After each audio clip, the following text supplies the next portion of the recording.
कहानी के स्टार्ट में एक लड़की है जिसका नाम होली है। वो अपनी कहानी सुना रही थी कि कैसे मैं देखते ही देखते अपनी फैमिली के सामने से इनविजिबल यानी गायब हो गई। एक दिन होली अपने डैड और अपने भाई बहन के साथ खाना खा रही थी। अब उसके डैड उसके बहन भाई को तो खाना दे देते हैं लेकिन उसको नहीं देते क्योंकि वो दिखाई ही नहीं दे रही थी। अब तभी उसकी मॉम आ जाती है जिसको देखकर वो काफी खुश हो जाती है क्योंकि उसको सिर्फ उसकी मॉम देख सकती थी, इसलिए बस वही होली को प्यार करती थी। एक दिन होली की मॉम उसको एक स्कोप देती है जिसके जरिए वो किसी भी चीज को आसानी से देख सकती थी। उसको इसके जरिए देखना भी काफी अच्छा लगता था। अब कुछ दिन के बाद होली की मॉम की तबीयत काफी खराब हो गई क्योंकि उनको कैंसर था और एक दिन उनकी तबीयत इतनी ज्यादा खराब हो जाती है कि उनकी मौत हो जाती है। और अपनी मॉम के मरने से होली बहुत ज्यादा दुखी थी। वो पूरी तरीके से टूट गई थी। वो हर समय अपनी मॉम को याद करती रहती थी और जब वो स्कूल गई तो हर कोई उसका इग्नोर कर रहा था। जाहिर है यहाँ पर भी वो किसी को नहीं दिख रही थी। अब होली देखती है कि उसके घर वाले उसके कमरे को एक स्टोर रूम की तरह यूज कर रहे हैं और उन्होंने वहाँ पर फिजूल का सामान रखा हुआ था, जो देखकर होली काफी टूट गई और उसको समझ नहीं आ रहा था कि इन हालतों में अब क्या करूं। अब होली का भाई बेसमेंट में रहने लगा। उसको वीडियो आर्ट का काफी शौक था जिसमें वो माहिर भी था और इसी चीज का पूरा सेटअप उसने वहाँ कर रखा था। और दूसरी तरफ होली की बहन ने भी अब शादी कर ली थी, जो अपने हस्बैंड के साथ हंसी खुशी रह रही। और रही बात उसके डैड की, तो वो अभी भी इंश्योरेंस कंपनी में काम किया करते थे और ये पूरी फैमिली आज भी साथ रहती थी, जिसको देखकर होली खुश तो थी लेकिन इस बात से वो उदास भी थी कि इन लोगों के बीच में मैं नहीं हूँ। और ऐसे ही उसको ढूंढने पर अब उसको एक बिल्डिंग में एक घर भी मिल जाता है जहाँ वो रहना शुरू कर देती है और अब वह अपने इनविजिबल होने का फायदा उठाकर जासूसी का काम करने लगती है। जैसे कि सेलिब्रिटी और एक्टर वगैरह अगर इनका चक्कर चलता था तो वो इनकी फोटो लेकर एक रिपोर्टर को सेंड कर दिया करती थी, जिसके बाद वो रिपोर्टर होली को पैसे भिजवा दिया करता था। इनविजिबल होने की वजह से होली जहाँ चाहे जा सकती थी। उसको ना तो किसी चीज की शर्म थी और कपड़े तो उसके लिए बिल्कुल मायने नहीं रखते थे क्योंकि मामूली सी बात है, उसको इस हालत में कोई देख ही नहीं पाता था, इसलिए वो इस बात की परवाह बिल्कुल नहीं करती थी। अब हमेशा की तरह जब वो एक सेलिब्रिटी का पीछा कर रही थी उसके खिलाफ सबूत इकट्ठा करने के लिए, तो तभी एक बाउंसर जिसका नाम शेन होता है वो होली से टकरा जाता है और इसीलिए उसने होली को पकड़ लिया, जिसको देखकर वो काफी परेशान हो गई थी क्योंकि उसके मॉम के बाद ये दूसरा इंसान था जो उसको देख सकता था। इसलिए शेन को लेकर होली के दिमाग में कई सारे सवाल थे, मगर वो किसी भी सवाल का जवाब दिए बगैर नजरअंदाज करके वहाँ से चला जाता है। और वो घर आकर जब लेटती है तो उसे याद आता है कि उसने बाउंसर शेन को कहीं देखा है, इसलिए वो फौरन अपने पास पड़े हुए एल्बम को चेक करने लगती है, जहाँ उसे पता लगता है शेन भी धोखा देने वाले सेलिब्रिटियों में से एक है और उसकी भी तस्वीर बनाकर उसने रिपोर्टर को सेंड की थी। इसलिए अब होली शेन के बारे में इंटरनेट पर सर्च करने लगती है, जहाँ उसे पता लगा कि शेन काफी वक्त पहले एक बहुत बड़ा फाइटर हुआ करता था जिसका रिलेशनशिप एक मॉडल से था और दोनों एक दूसरे को पसंद करते थे। लेकिन जासूसी की वजह से शेन का ये चक्कर लोगों के सामने आ गया और जो तस्वीर होली ने खींची थी उसमें शेन मॉडल के काफी करीब था और इसी वजह से शेन के सारे फैन उसके खिलाफ हो गए। और इसी टेंशन की वजह से जब शेन ने अगली बार लड़ाई की वो हार गया, जिस वजह से उसका करियर खत्म हो गया। अब जब होली को इस बारे में पता लगा कि मेरी वजह से शेन की जिंदगी खराब हुई है तो वो काफी दुखी हो जाती है और वो एल्बम लेकर फौरन शेन के पास गई और उसे इस बारे में बताकर माफी भी मांगने लगती है कि तुम्हारे करियर डूबने की जिम्मेदार मैं हूँ। जिसके बाद शेन उस पर गुस्सा भी करता है और उसको यहाँ से जाने को कहता है, जिस पर होली कहती है कि मैं वादा करती हूँ कि मैं तुम्हारी खोई हुई इज्जत तुम्हें वापस ला कर दूंगी। लेकिन शेन को उसकी बात पर विश्वास नहीं होता। वो यहाँ से जाने लगता है, जहाँ होली उसको मनाने लगती है कि प्लीज मुझे एक मौका दो कि मैं अपनी काबिलियत को साबित कर सकूं। वो उसे नजरअंदाज करके अपने मैनेजर के पास आ गया और आने वाली फाइट के बारे में उससे पूछने लगता है। होली भी उसके पीछे पीछे अंदर आ गई थी, जहाँ वो मैनेजर के साथ बैठकर उसके मैसेज को पढ़ने लगती है, जिसको देखकर शेन को बहुत हैरानी हुई कि ये मेरे मैनेजर को नजर क्यों नहीं आ रही है और मेरे साथ ये सब क्या हो रहा है और ये मुझे ही नजर क्यों आ रही है। अब मैनेजर फोन पर देखकर फाइट के बाद मिलने वाले पैसों के बारे में बताता है, जिसको सुनकर फौरन होली उसको कहती है कि ये झूठ बोल रहा है, ये फाइट के बाद मिलने वाले पैसे तुम्हें कम बता रहा है। जो कहकर वो शेन को असली रकम बताती है। मैनेजर की इस हरकत के बारे में शेन उसको भी बता देता है, जिसको सुनकर मैनेजर को हैरानी भी हुई और शर्मिंदगी भी, और उसे मजबूरन ये डील करनी पड़ती है। ये दोनों बाहर आ जाते हैं। यहाँ शेन होली की काबिलियत देखकर हैरान हो जाता है,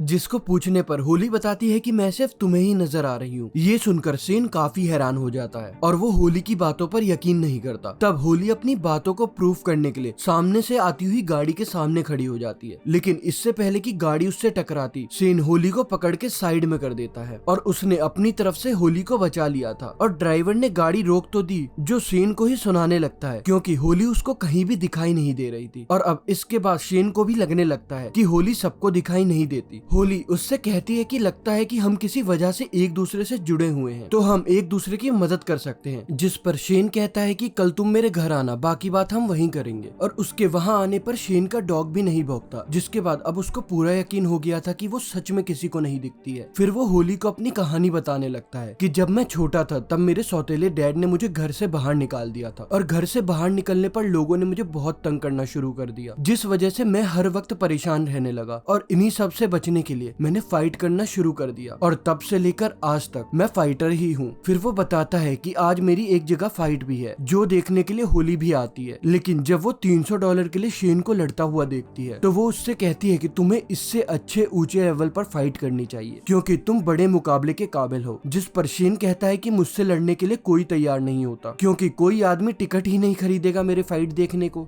ये सुनकर होली जब घर आती है तो मशहूर फाइटर को इंटरनेट पर चेक करने लगती है और उसे एक ऐसे फाइटर के बारे में पता लगता है जिसे नशे की दवा लेने का इल्जाम था। ये देखकर होली इंटरनेट से उस दवाई की फोटो लेकर उस फाइटर को सेंड करती है और उसको ब्लैकमेल करने लगती है कि अगर तुम शेन से फाइट नहीं की तो मैं इस बारे में सबको बता दूंगी। जिसके बाद वो शेन के पास आ गई और थोड़ी ही देर में शेन के मैनेजर के पास कॉल आई जो उसको बताता है कि वो फाइटर तुम्हारे साथ फाइट करने के लिए मान गया है जो नशे वाली दवाई के इल्जाम में था, जिसने पहले शेन के साथ फाइट करने से मना कर दिया था और अब होली की धमकी का उस पर असर हो गया था जिसकी वजह से वो मान गया था। और अब ये काफी बड़ी खुशखबरी थी जिससे शेन काफी हैरान भी था और काफी खुश भी। और अब कुछ ही दिन बाद होने वाली शेन की इस फाइट का चर्चा हर जगह होने लगता है, जिस वजह से वो भी काफी जोश और मेहनत से प्रैक्टिस करना शुरू कर देता है। और अब आखिरकार वो दिन आ ही गया था जब इनकी फाइट थी और रिंग में आकर ये दोनों एक दूसरे से बुरी तरीके से लड़ने लगे। होली भी ये फाइट पास से देखना चाहती थी लेकिन उसे भीड़ भाड़ में जाना पसंद नहीं था, इसलिए वो शेन के घर में ही बैठकर इस फाइट को देख रही थी। और आखिरकार शेन इस फाइट को जीतकर सबको हैरान कर देता है और जीतने के बाद जब वो घर आता है तो होली से मिलकर काफी खुश हो जाता है। और ये दोनों जब मिलकर खाना खा रहे थे तो शेन होली से उसके वजूद के बारे में पूछता है कि आखिर तुम्हारे इनविजिबल होने की वजह क्या है, क्यों तुम किसी को दिखाई नहीं देती। जिस पर होली उसको बुरा भला कहने लगी क्योंकि उसको ऐसा लग रहा था कि शेन उसकी बेइज्जती कर रहा है। जिस पर वो उसको गले लगाता है और कहता है कि देखो मैं तुम्हारा मजाक नहीं उड़ा रहा हूँ। और ये दोनों गले से लगे ही हुए थे तभी एक कैमरामैन आकर इनकी फिर से पिक्चर खींच लेता है क्योंकि शेन के साथ होली का वहाँ पर सिर्फ शैडो ही नजर आ रहा था। ये देखकर वो उसके पीछे भागा ताकि उसको जल्दी से पकड़ सके, लेकिन कैमरामैन वहाँ से भाग चुका था। लेकिन उसे शेन को परेशानी नहीं हुई क्योंकि उसको ऐसा लग रहा था कि होली तस्वीर में आई ही नहीं होगी। अगले दिन होली जब खुद को अखबार में देखती है तो वो बहुत खुश हो गई थी जहाँ उसका शैडो था जिसके गले शेन लगा हुआ था। ये देखकर होली काफी खुश हो गई, उसको ऐसा लगा कि चलो कहीं ना कहीं मेरा शैडो तो आया। दूसरी तरफ शेन अपनी अगली फाइट के लिए कॉन्फ्रेंस में आया हुआ था। यहाँ पर सारे लोग उससे एक ही सवाल कर रहे थे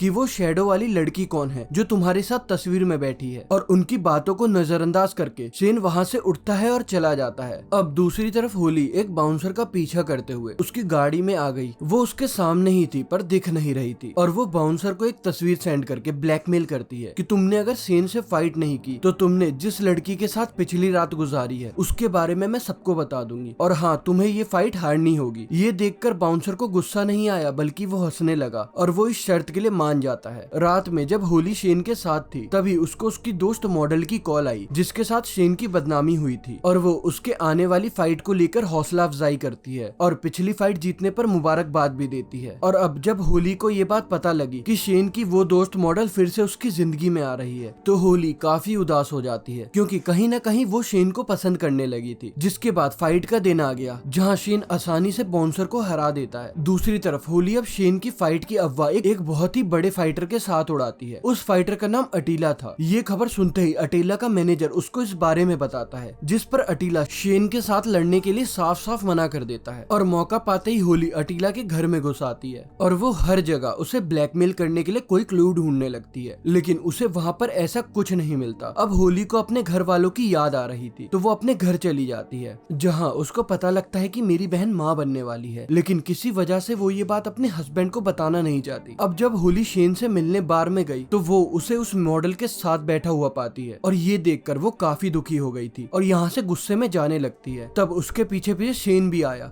और कहता है कि देखो होली तुम मेरी जरूरत हो और वो मेरा प्यार है जिसके साथ रहना मेरी मजबूरी है क्योंकि आज भी मैं उसको उसको पसंद करता हूँ। जो सुनकर होली एकदम टूट गई क्योंकि वो ये बात कभी बर्दाश्त नहीं कर सकती थी। इसलिए शेन को अकेला छोड़कर वापस अपने घर आ जाती है, जहाँ खबरों में भी शेन और उस मॉडल के बारे में बताया जा रहा था, जो देखकर वो और दुखी हो गई। शेन से अलग होने के बाद अब होली धीरे धीरे नशा करने लगी थी, जहाँ उसे एक दिन मिलने शेन आता है, जहाँ वो उसको किस करती है, लेकिन शेन उसको ऐसा करने से मना करता है और कहता है होली तुम्हें अपनी इस हालत के बारे में समझना चाहिए कि तुम ऐसे इंडिविजुअल क्यों हो और फिर इस वजह को ठीक करना चाहिए। जो कहकर वो यहाँ से चला गया और उसके जाते ही होली गुस्से से पागल हो गई और कंट्रोल से बाहर हो जाती है और पूरे घर का सामान इधर उधर फेंकने लगती है, जिसमें उसकी मॉम का दिया हुआ स्कोप वाला नेकलेस भी टूट जाता है। और अगली सुबह जब होली सोकर उठी तो वो काफी हैरान हो जाती है क्योंकि अब तो वो खुद को शीशे में भी नहीं देख पा रही थी। और यही बताने के लिए जब वो शेन के पास गई तो अब वो उसे भी दिखाई नहीं दे रही थी, जिस वजह से वो काफी शॉक हो जाती है और पूरे शहर में इधर उधर घूमने लगती है क्योंकि उसको कुछ भी समझ नहीं आ रहा था कि उसको करना क्या है। उधर मॉडल शेन की ट्रेनिंग देखकर काफी खुश हो जाती है, कहने लगती है कि मुझे लग रहा है कि तुम इस बार अटीला से भी जीत जाओगे क्योंकि हारने वाले लोगों से मैं कोई रिश्ता नहीं रखती। जो सुनकर शेन को काफी अजीब लगता है। वो उससे पूछता है कि अगर मैं इस फाइट को हार गया तो तुम मुझे छोड़ दोगी, जिस पर वो बातों को टालने लगती है कि नहीं मैं बस मजाक कर रही थी। पर क्योंकि शेन को उस पर शक हो रहा था तो वो यहाँ से चला जाता है। उधर होली फैसला करती है इससे पहले कि मेरा वजूद खत्म हो जाए मैं एक बार अपनी फैमिली से मिल लेती हूँ। और वो जब अपने घर आई तो उसे पता लगता है कि उसकी बहन ने अभी तक अपने हस्बैंड को इस बारे में नहीं बताया है कि मैं प्रेग्नेंट हूँ। ये देखकर होली समझदारी से उसकी किट को उसके हस्बैंड के सामने ले आती है, जिससे वो भी जान गया था कि वो माँ बनने वाली है और उसे ये जानकर बहुत खुशी हुई। वो उसको गले से लगा लेता है। और अब जब होली अपने भाई के पास गई तो वो देखती है कि कैमरा में मेरा भाई किसी लड़की को देखकर खुश हो रहा है क्योंकि वो उसको पसंद करता था, पर अभी तक इस बारे में उसको नहीं बताया था। ये देखकर होली जानबूझकर उस लड़की को नीचे गिरा देती है ताकि उसका भाई उससे बात कर सके और होता भी ऐसा ही है और दोनों बातें करने लगते हैं और इसी तरह उनमें दोस्ती हो जाती है। उसके बाद वो अपने डैड के पास जाती है जो दुखी नजर आ रहे थे। उनकी आंखों में आंसू थे और वो जब उनको पास से देखती है तो उसको पता लगता है कि उसके डैड उसकी मॉम की तस्वीर को देखकर रो रहे हैं, यानी वो आज भी उनको याद करते हैं। और उसने जब देखा कि उसके डैड उसके मॉम की कब्र पर जा रहे हैं तो वो भी उनके साथ चली जाती है और वो फिर अपने डैड से माफी मांगकर शेन की फाइट देखने के लिए निकल जाती है, जहाँ शेन अटीला से फाइट में काफी मार खा रहा था। ये देखकर होली को काफी बुरा लगता है, इसलिए वो शेन का हौसला अफजाई करने के लिए रिंग में ही चली आती है और शेन के हाथ पर अपना हाथ रखकर कहती है कि घबराओ मत, मैं यहाँ पर तुम्हारे लिए मौजूद हूँ। पहले पहले तो होली शेन को नजर नहीं आती, लेकिन कुछ ही देर बाद वो शेन के साथ साथ सबको दिखाई देने लगती है, मगर इस बात से वो खुद भी अनजान थी। इसलिए वो रिंग से बाहर आ जाती है ताकि वहाँ से शेन को सपोर्ट कर सके। तभी एक गार्ड उसके पास आ गया। अब क्योंकि वो बिना टिकट के अंदर आई थी इसलिए वो उसका बाजू पकड़ लेता है ताकि उसको बाहर निकाल सके। ये देखकर होली काफी शॉक हो जाती है कि ये मुझे देख पा रहा है और इसने मुझे हाथ भी लगाया। और अब शेन कुछ ही मार्जिन से अटीला से फाइट हार जाता है। मैच के बाद मॉडल शेन के पास आकर उसको हमदर्दी जताती है, पर वो उससे कोई भी बात नहीं करता और वहाँ से चला जाता है क्योंकि अब कहीं न कहीं वो होली को पसंद करने लगा था। इसलिए वो भागकर होली के पास गया जहाँ गार्ड उसको निकाल रहे थे, जिसके बाद वो उससे कहता है कि रुक जाओ, ये मेरे साथ है। और अब वो होली को गले से लगा लेता है। और अब कुछ ही दिन बाद वो अपने डैड के सामने गई, जहाँ वो उसको अचानक अपने सामने देखकर हैरान तो थे, साथ ही बहुत खुश भी हो जाते हैं और अपनी बेटी को गले से लगाते हैं। और इसी के साथ ये कहानी यहाँ पर खत्म हो जाती है।